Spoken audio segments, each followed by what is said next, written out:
Assalamualaikum warahmatullahi wabarakatuh. Kepada yang terhormat Ibu Iva Rahmawati selaku dosen pengampu pada mata kuliah Ide-Ide Politik di kelas A, serta teman-teman sekalian.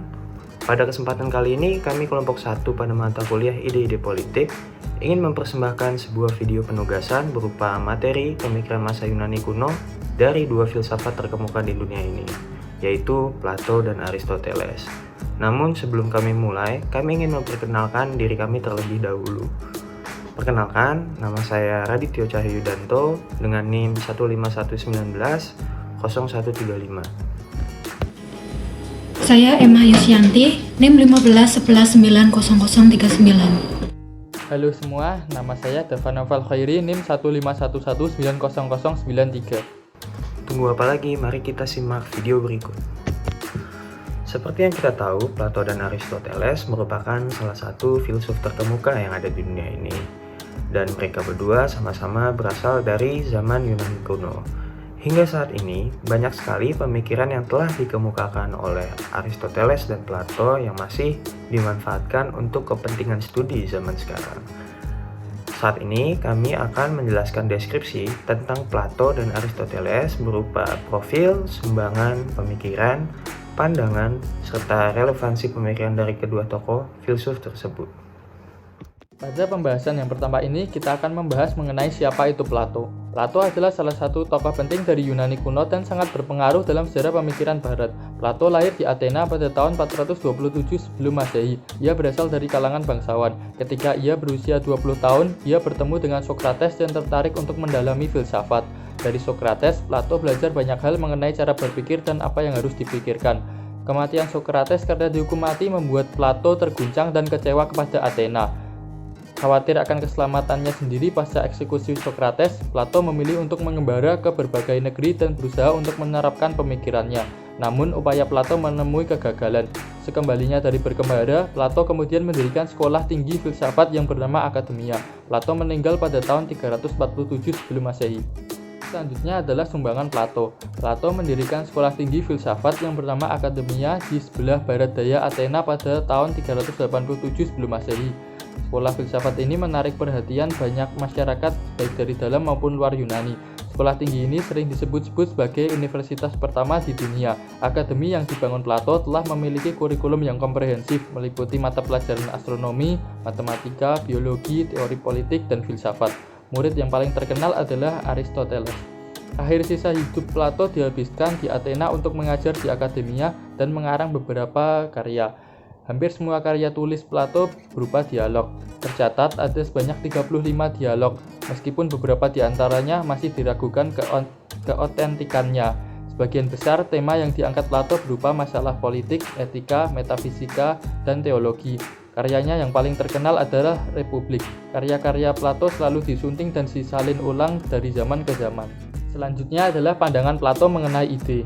Berbeda dengan Socrates dan Aristoteles, ajaran Plato memiliki ciri tersendiri yang lebih menekankan untuk mencari kebijaksanaan dan berpikir kritis. Salah satu pemikiran Plato adalah dunia ide atau gagasan. Plato mengajarkan bahwa manusia sesungguhnya berada di dua dunia yang berbeda, yaitu dunia ide dan dunia fisik. Dunia fisik atau tempat kita tinggal hanyalah sebuah bayangan dari dunia yang asli, yaitu dunia ide yang bersifat abadi dan kekal. Pengertian ide yang dimaksud Plato bukanlah ide seperti gagasan atau pemikiran manusia. Ide ini sama sekali tidak ada di dalam alam pikiran manusia. Justru gagasan pemikiran manusialah yang berasal dari dunia ide. Yang selanjutnya adalah pemikiran Plato mengenai negara yang ideal. Konsep mengenai negara ideal yang dipikirkan oleh Plato sangat dipengaruhi oleh pemikiran Socrates, di mana negara dan manusia memiliki kesamaan mengenai moralitas. Maka dalam hidup bernegara, moralitas harus sangat diperhatikan. Negara ideal menurut Plato merupakan suatu komunitas etikal untuk mencapai kebajikan dan kebaikan. Sehingga konsep negara ideal yang dikatakan oleh Plato sangat menjunjung tinggi mengenai kebaikan moralitas, yang mana negara harus memiliki rasa kekeluargaan agar mencerminkan kerukunan dan keharmonisan antara masyarakat dan pemerintahan. Dalam mencapai negara yang ideal, Plato membagi struktur negara menjadi 3 bagian, yaitu yang pertama adalah kelompok filsuf, yang kedua adalah kelompok pembantu atau prajurit, dan yang ketiga adalah para petani atau pekerja. Menurut Plato, seseorang yang berhak memimpin suatu negara agar ideal harus berasal dari golongan filsuf karena mereka memiliki pengetahuan untuk memimpin negara. Berikutnya adalah etika menurut Plato. Menurut Plato, tujuan hidup manusia adalah untuk mencapai kesenangan atau kebahagiaannya sendiri. Kesenangan dapat diraih melalui pembelajaran pengetahuan yang sejati. Pengetahuan yang sejati hanya ada di dalam dunia ide atau dalam artian di dalam otak kita sendiri. Ide tertinggi menurut Plato ialah ide kebaikan yang sebagaimana ia tafsirkan sebagai etika. Untuk itu, maka jiwa manusia harus mempelajari tentang ide dari etika. Plato mencetuskan dua jalan untuk melakukan dasar dari etika. Yang pertama, kita harus melarikan diri dari dunia materi dan hidup semata-mata hanya di dunia ide atau di kepala kita sendiri. Jalan ini merupakan jalan yang ideal yang harus ditempuh seseorang apabila ingin mengerti arti etika yang sejati. Jalan yang kedua yaitu menerapkan dunia ide ke dunia materi semaksimal mungkin. Dengan kata lain, kita menciptakan bayangan yang hampir sempurna di dunia materi sesuai dengan kondisi di dunia ide. Jalan kedua memiliki arti sebagai kita harus mengimajinasi dan imajinasi kita dapat kita implementasikan di dalam dunia nyata. Baik, jika kami sudah menjelaskan tentang Plato, maka sekarang kami akan menjelaskan tentang murid terobosannya di akademi, yaitu Aristoteles. Aristoteles juga bisa dikatakan sebagai lawan kata dari Plato karena teori dan pemikirannya merupakan teori dan pemikiran yang realistis, sedangkan Plato sendiri merupakan pemikir dan pengeluar teori yang idealis. Maka dari itu, mereka berdua sumbangannya saling bertabrakan. Aristoteles dilahirkan di kota Stagira, kota di wilayah Chalcidice, Tracia, Macedonia pada tahun 384 sebelum Masehi. Ayahnya bernama Nicomachus adalah seorang tabib pribadi Raja Amintas III dari Macedonia. Ayahnya meninggal ketika Aristoteles berusia 15 tahun. Maka dari itu Aristoteles pergi ke Athena, belajar di Akademi Plato dan menjadi murid Plato. Kemudian, ia diangkat menjadi seorang guru selama 20 tahun di Akademi Plato tersebut. Di bawah asuhan Plato, dia menanamkan minat dalam hal spekulasi filosofis. Aristoteles merupakan orang pertama di dunia yang dapat membuktikan bahwa bumi itu bulat. Pembuktian yang dilakukannya dengan jalan melihat gerhana. 10 jenis kata yang dikenal orang saat ini dengan kata benda, kata sifat, kata benda dan sebagainya, merupakan pembagian kata menurut pemikirannya. Dengan meninggalnya Plato pada tahun 347 sebelum Masehi, Aristoteles meninggalkan Athena dan mengembara selama 12 tahun ke luar negeri. Dalam jejak waktu itu, ia mendirikan akademi di Athens dan menikah dengan Phtias yang tak lama kemudian meninggal. Ia lalu menikah lagi dengan Hervelis yang kemudian memberikan ia seorang anak laki-laki yang akhirnya ia beri nama Nicomachus seperti ayahnya. Pada tahun-tahun berikutnya, ia juga mendirikan akademi di Mytilene. Saat itulah ia sempat menjadi guru Alexander the Great selama 3 tahun. Di tahun 335 sebelum Masehi, sesudah Alexander the Great naik tahta kerajaan, Aristoteles kembali ke Athena dan mendirikan semacam akademi yang bernama Lyceum. Disinilah selama 12 tahun ia memberikan kuliah, berpikir, mengadakan riset, dan eksperimen, dan serta membuat catatan-catatan dengan tekun dan cermat. Dalam masa kepemimpinan Alexander the Great, ia tidak meminta nasihat kepada bekas gurunya, tetapi ia berbaik hati menyediakan dana bagi Aristoteles untuk melakukan riset dan eksperimen. Hal ini mungkin menjadi contoh pertama dalam sejarah seorang ilmuwan menerima jumlah dana yang besar dari pemerintah untuk maksud penelitian atau penyelidikan. Walaupun begitu, hubungan Aristoteles dengan Alexander the Great diliputi oleh berbagai macam polemik. Aristoteles menolak secara prinsipal cara kediktatoran Alexander. Apalagi ketika Alexander menghukum mati sepupu Aristoteles dengan tuduhan pengkhianatan. Alexander the Great memandang Aristoteles terlalu demokratis hingga ia memiliki pikiran untuk membunuhnya pula. Tetapi Aristoteles memiliki hubungan yang erat dengannya dan sangat dipercaya oleh orang-orang Athena, sehingga Alexander mengurungkan niatnya. Kemudian Alexander the Great meninggal pada tahun 323 sebelum Masehi dan golongan anti-Macedonia memegang tumpuk kekuasaan di Athena. Aristoteles didakwa kurang ajar kepada dewa dikarenakan penelitian-penelitian yang ia lakukan yang mana penelitian tersebut telah menerpa teori-teori dari dewa yang dipercayai banyak masyarakat di kala itu. Karena takut dibunuh, orang Yunani yang membenci pengikut Alexander the Great, Aristoteles akhirnya melarikan diri ke Chalkis. 1 tahun setelah pelariannya ke kota itu, tepat pada tahun 322 sebelum Masehi, Aristoteles meninggal pada usia 62 tahun. Berikutnya adalah sumbangan-sumbangan dari Aristoteles. Menurut Aristoteles, filsafat ilmu adalah sebab dan asas segala benda. Filsafat ilmu merupakan ilmu pengetahuan yang meliputi kebenaran yang terkandung di dalamnya, seperti ilmu-ilmu metafisika, logika, retorika, etika, ekonomi, politik, dan estetika. Oleh karena itu, ia menanamkan filsafat sebagai teologi. Filsafat sebagai refleksi dari pemikiran sistematis manusia atas realitas dan sekitarnya. Tidak berdiri sendiri dan tidak tumbuh di tempat atau ruang yang kosong. Lingkungan keluarga, sosial alam, dan potensi diri akan ikut mempengaruhi seseorang dalam melakukan refleksi filosofis. Oleh karenanya, dalam sejarah pemikiran manusia, terdapat tokoh pemikir ataupun filsuf yang selalu saja muncul dari zaman ke zaman dengan tema yang berbeda-beda, seperti Aristoteles dan Plato ini. Selain itu, Aristoteles juga membagi filsafat menjadi 4 macam jenis. Yang pertama ada logika.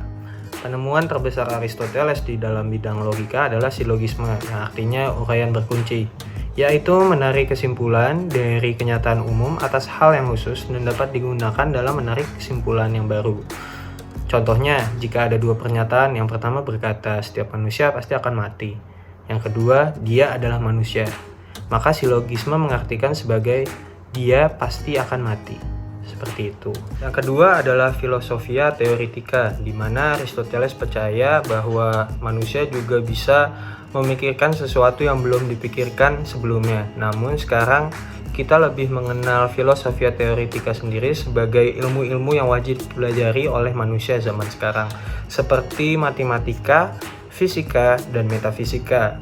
Yang ketiga ada filosofia praktika, atau tentang hidup kesusilaan, yang merupakan etika dan ekonomi manusia, karena Aristoteles percaya bahwa manusia adalah seekor binatang dengan unsur tertentu yang khas, tidak seperti binatang pada umumnya yang diatur oleh kebiasaan. Namun manusia dapat dengan sadar mengendalikan dorongan-dorongan non-rasionalnya, memiliki nafsu yang bermacam-macam. Salah satu nafsu dari manusia adalah bersosialisasi, baik berupa sekedar bersahabat atau urusan seksual. Juga di dalam filosofia praktika sendiri menginput politika sebagai kesusilaan dalam hidup kenegaraan. Yang terakhir ada filosofia poetika atau aktiva. Nah, filosofi ini menggambarkan sebuah seni, di mana Aristoteles percaya bahwa seni tercipta karena manusia ingin mengungkapkan perasaannya ke berbagai benda mati. Maka dari itu, karena manusia menggambarkan perasaannya atau melukiskan perasaannya, terciptalah sebuah seni atau beberapa karya-karya seperti lagu yang kita kenal saat ini, ataupun bait puisi, ataupun lukisan, dan lain-lainnya. Baik, selanjutnya saya akan menjelaskan mengenai pemikiran-pemikiran dari Aristoteles ini. Yang pertama yaitu teori mengenai terbentuknya suatu negara. Bahwa pada dasarnya segala bentuk yang hidup harus berpasang-pasangan. Seperti manusia yang sebagai makhluk sosial yang bergantung pada orang lain, Aristoteles beranggapan bahwa keluarga adalah persekutuan hidup yang sangat pertama dan yang terendah. Keluarga adalah sebagai suatu kebutuhan material dan tuntutan biologis. Negara terbentuk oleh adanya pertumbuhan dan perkembangan yang terjadi karena kodrat. Dengan berkembangnya banyak keluarga yang kemudian bergabung membentuk desa, desa terus berkembang menjadi banyak dan membentuk polis atau yang biasa kita sebut dengan kota. Dan akhir dari proses pertumbuhan dan perkembangan tersebut adalah terbentuknya suatu negara. Kemudian, bentuk pemerintahan negara. Aristoteles mengklasifikasikan bentuk-bentuk pemerintahan negara yang dibedakan dalam bentuk 3 pemerintahan yang baik dan juga pemerintahan yang buruk. Pertama yaitu ada monarki. Kekuasaan tertinggi dalam negara berada di tangan satu orang dan tujuan pemerintahan adalah untuk kepentingan, kebaikan, dan kesejahteraan umum. Penyimpangan dari monarki ini sendiri disebut sebagai tirani. Karena kekuasaannya digunakan untuk kepentingan si penguasa itu sendiri, Penguasa bertindak sewenang-wenang dan tidak segan untuk menindas rakyatnya sendiri. Yang kedua adalah aristokrasi. Kekuasaan tertinggi berada di tangan beberapa orang dan tujuan pemerintahan adalah untuk kepentingan, kesejahteraan, dan kebaikan. Penyimpangan dari aristokrasi adalah oligarki, di mana kekuasaan ini berada di tangan beberapa orang kaya dan untuk kepentingan penguasa itu sendiri, yaitu menambah kekayaan mereka sendiri dengan merampas milik rakyatnya. Yang terakhir yaitu adalah politea. Politea ini kekuasaannya berada di tangan banyak orang dan tujuan pemerintahan ini untuk kepentingan serta kesejahteraan umum. Penyimpangan dari politea ini adalah demokrasi, yaitu kekuasaannya berada di tangan orang banyak yang terdiri dari rakyat miskin, digunakan untuk kepentingan rakyat yang memegang kekuasaan itu. Menurut Aristoteles sendiri, negara yang ideal adalah negara yang bentuk kepemerintahannya adalah monarki, karena ia diperintahkan oleh seorang filsuf yang arif dan bijaksana. Kekuasaannya digunakan untuk kesejahteraan rakyat.